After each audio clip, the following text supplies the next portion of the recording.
Americans have a tendency to attribute extra intelligence to people if they have a British accent, especially if it's the posh Queen's English type of accent. I'm sure you're familiar with it, and I'm sure people in other countries have biases just like this, so it's something we all need to look out for. But few men have relied on this bias for a career quite to the degree Douglas Murray has. His career has mostly consisted of telling American conservative audiences what they want to hear in his posh British accent. The accent often covers for the lack of content in his actual arguments. I'm here to talk about his recent New York Post article released to respond to the backlash to his debate with comedian Dave Smith on the Joe Rogan Experience. Through the magic of AI, I found a different voice to read his article than his own. I hope this helps the audience to focus on his actual arguments and not his voice.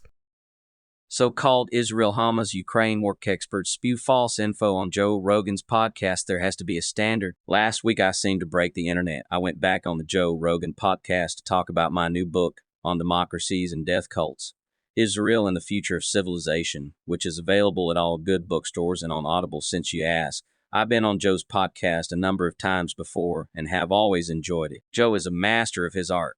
A lot of people think they can talk casually but interestingly for hours. I think Murray's correct here. Being able to talk to multiple types of guests for 3 hours at a time and having the ability to make it interesting is an underappreciated talent. A lot of people seem to believe anyone could do it, but Lex Friedman proves that wrong. That's mainly because Joe makes it look so easy. But this time I went on with a question. Having not spoken to Joe since the wars in Ukraine and Israel started, I had become increasingly irked that the guests he has had on have been almost entirely anti-Ukraine and anti-Israel. What would really help reinforce his argument here would be to just share some examples. Many of the latter in particular are not just vindictively and maliciously anti-Israel, but have been spewing claims that are demonstrably false. You have to actually demonstrate that.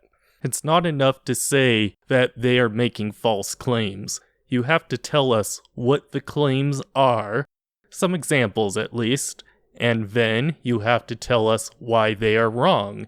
We can't just take your word for it. Many are also people who are simply in no way expert what they are talking about. Attacks on Israel. One of these is a comedian who goes by the name of Dave Smith, claiming some Jewish ancestry. Claiming Jewish ancestry? I don't know. Seen him in person. He looked pretty Jewish. Do you have some sort of evidence to the contrary, Mr. Murray? He has spent the 18 months since October 7th, 2023, being very unfunny indeed. Specifically, he has decided to spend his time going around the podcast world sounding off about Israel. In the process, he largely cites people like him, people who have many views, but no obvious expertise. People like Daryl Cooper, who says he isn't a historian, yet has been invited onto some of the world's biggest podcasts as a historian. One of Cooper's many historical claims is that Winston Churchill was the chief villain of World War II. That's just an opinion. It's not really a factual claim. You could say it's a really stupid opinion, but it's just an opinion. On these and many other occasions, Cooper has simply lied about history. When invited to debate the world's foremost living expert on Churchill last year, he declined, saying that he didn't know enough to go against such a figure. So he has some self-awareness? You could learn from that, Mr. Murray. Yet still, Cooper gets invited on show after show to throw out falsehoods that he can't even back up. All right, then share them. If he is as bad as you say he is, that should be an easy task. And on which his online interviewers seem happy not to challenge him. Another such figure from the world of comedy, who is changing his shape to fit the time as Rogan guest Ian Carroll. This is someone who, when he last went on Rogan's podcast, very carefully tried to minimize the evil of Adolf Hitler. Outrageously and completely falsely, Carroll claimed that in the 1930s, Hitler had kept his anti-Semitism down. Well, first off, that's another opinion. I think it's one that could be argued, but you make no effort to do so.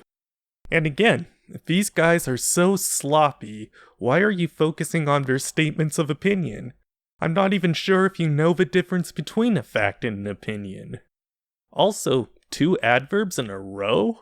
I wouldn't normally haze someone for that, but I'd expect a man of your education, an Oxford degree, to have a bigger vocabulary than that.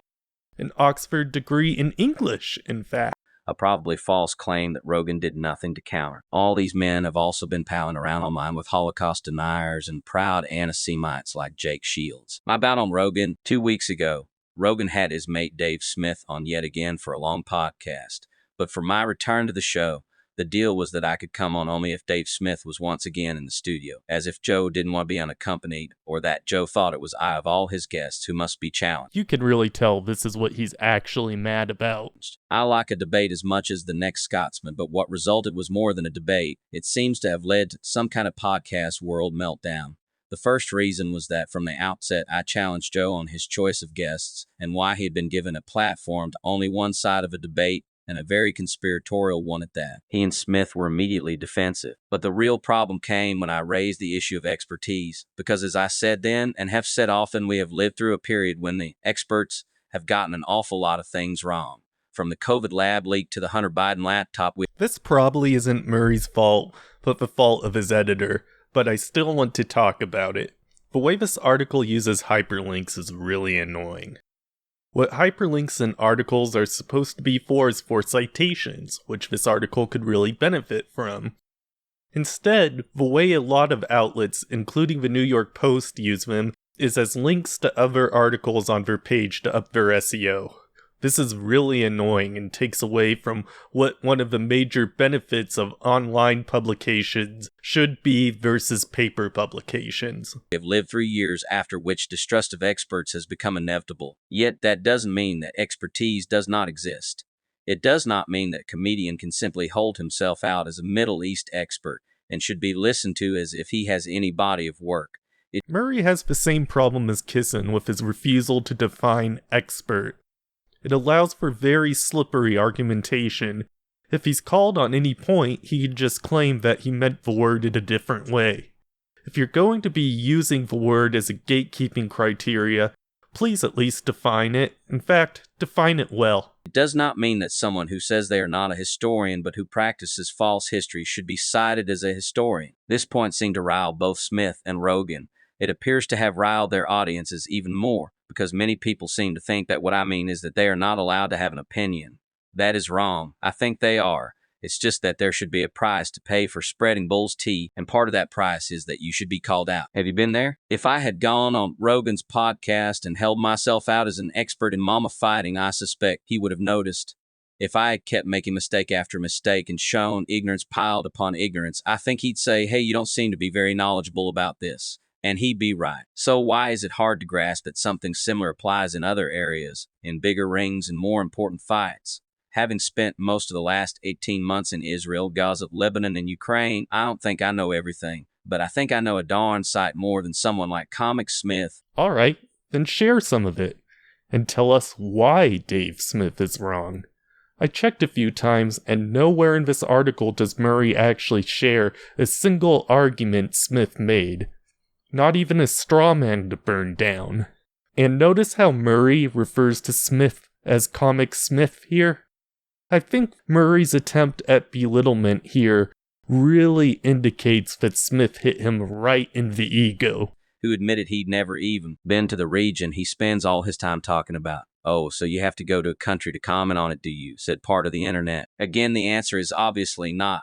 But if it is your job, or you're making it your job, then probably yes. Alright, then is it a yes or a no? Murray is doing some really obvious Mott and Bailey here. He wants the answer to be yes, but deep down he knows that's really stupid.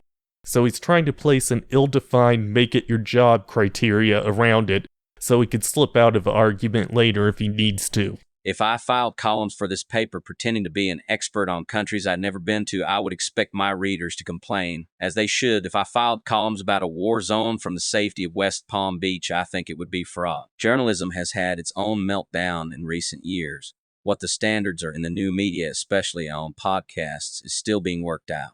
But there must be some. So who gets to set them? You? Otherwise, the new media will lead people into errors and evils far greater than the old media could ever dream of. Yeah, I'm gonna have to give this one an F. First of all, we have an Oxford English major writing at a 6th grade reading level. I mean, I get that this is the New York Post, but I believe our guy could do better.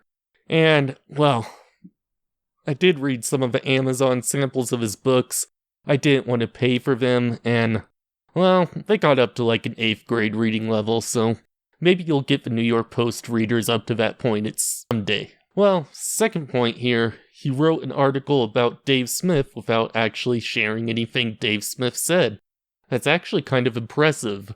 And, well, he failed to define terms, even terms that he was wanting to use as gatekeeping criteria, and he didn't seem to know the difference between a fact and an opinion. I guess that's some of that Oxford grade inflation. It's been going on for longer than we ever knew.